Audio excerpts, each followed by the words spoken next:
Emma Williams hadn't slept for days. Her 6-month-old daughter Lily was restless again, and the night flight from Manchester to London felt like an eternity. As the plane climbed into the dark sky, Lily began to cry sharp, piercing wails that cut through the cabin's low hum. Heads turned.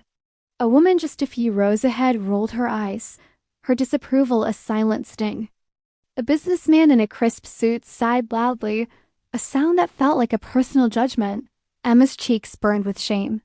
She rocked Lily, whispering desperately, "Please, sweetheart, just sleep, please." Her voice was a fragile thread, close to snapping. Then, from the seat beside her, a calm voice sliced through her panic. "May I?" A man well-dressed, maybe in his mid-30s, with kind, soft eyes and a quiet confidence extended his arms. He didn't look annoyed or judgmental, just patient. Without a second thought, exhausted and desperate, Emma handed him her baby, her own arms trembling from fatigue. And then, the most astonishing thing happened. Lily stopped crying. Almost immediately.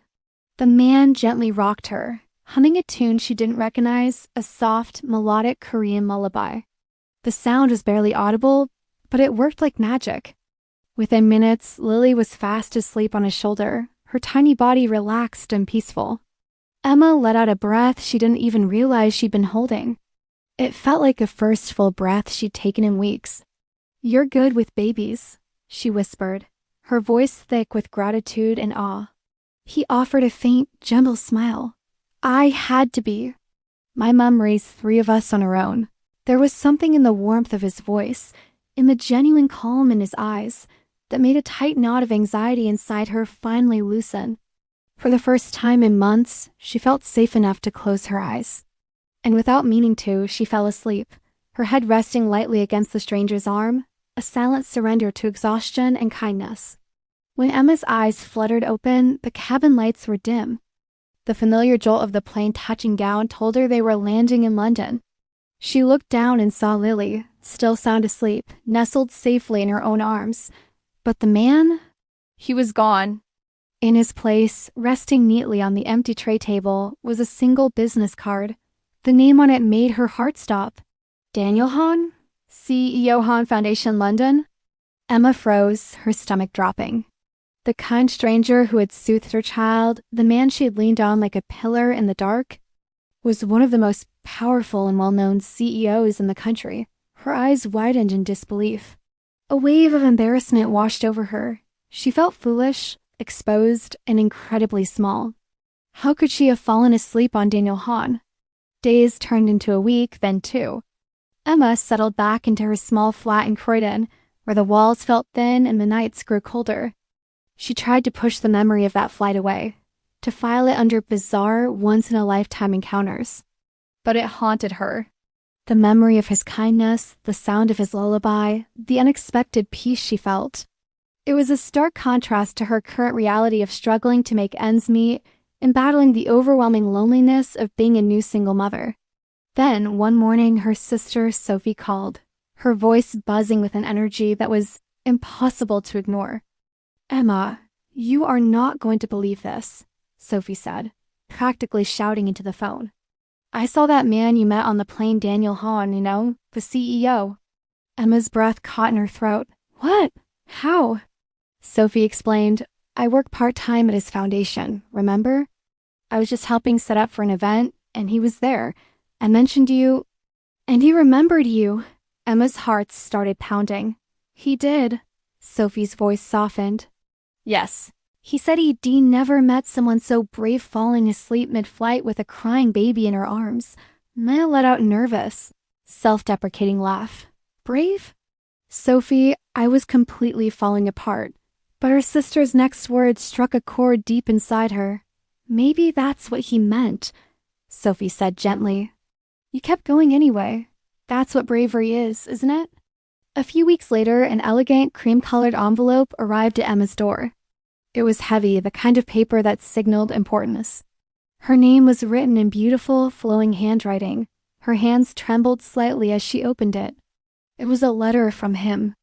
It read, "Dear Emma, no mother should ever feel ashamed for loving too much." You reminded me of my own mom. She raised us through hunger and storms, and her strength was in her refusal to give up, even when she was exhausted. If you ever need help or just a coffee, my door is open. Yours sincerely, Daniel Hahn. Emma stared at the letter for a long time, tracing a signature with her finger. Tears welled in her eyes, not tears of sadness or shame, but of something deeper. It was a feeling of being seen, a feeling of recognition, a feeling of hope. Months went by. Lily started crawling, then pulling herself up on furniture. Emma's life was still a whirlwind of diapers, feedings, and sleepless nights, but Daniel's letter had planted a seed of courage in her. One day, Sophie called again, this time with an invitation. The Hahn Foundation is hosting its annual charity gala, she announced, and I got you a ticket. You have to come. Emma's immediate reaction was to say no. A gala? Her among all those glittering, wealthy people? She had nothing to wear but an old navy dress she'd owned for years, but Sophie insisted. You belong there as much as anyone, she argued. He invited you. You should go. With a deep breath, Emma decided to be brave, just as he called her. When she arrived at the grand ballroom, she felt every single one of her insecurities rush back. The sparkling gowns, the clinking of champagne glasses, the flashing cameras, it was a world away from her own. And then across the crowded room, she saw him. Daniel. He was in the middle of a conversation with a group of donors, looking every bit the powerful CEO. But then his eyes scanned the room and locked with hers. He stopped mid-sentence, and he smiled, not the polite, professional smile of a businessman, but the warm, quiet one she remembered from that night on the plane. Excusing himself, he walked straight toward her. I wasn't sure you'd come, he said, his voice just as calm and kind as she remembered. I almost didn't, she admitted, her voice barely a whisper. Her heart was beating a frantic rhythm against her ribs. He glanced down at Lily, who was now a curious toddler clinging to Emma's leg and looking up at him with wide eyes. She's grown, he said gently. A small, genuine smile touched Emma's lips. So have we, she replied, feeling a new sense of confidence bloom within her. He smiled back, a real, unguarded smile that reached his eyes, and offered his hand. Then maybe we should start again properly this time. As Emma took his hand, she thought about the strange, unpredictable ways life works. How a moment of pure desperation on a dark airplane could lead to this.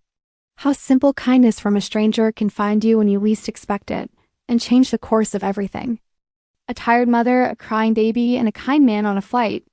It wasn't an ending. It was the beginning,